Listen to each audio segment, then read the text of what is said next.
Edify. So, yung word na edify is educate or instruct morally and individually.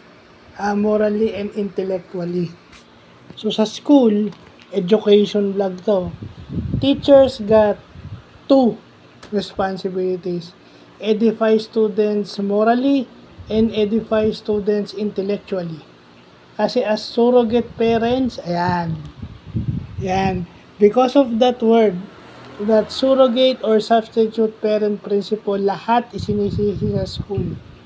At yung word na edify, maganda't natutunan ko yan kasi extension ng vocabulary natin yan. Dahil marami ang kailangan ng instruction or education morally and intellectually. Kasama ako, kahit na-graduate na tayo ng masters o graduate na tayo ng college, hindi naman natatapos yung ating learning.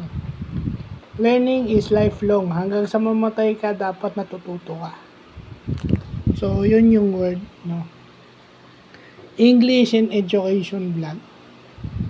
So, yun lang pa.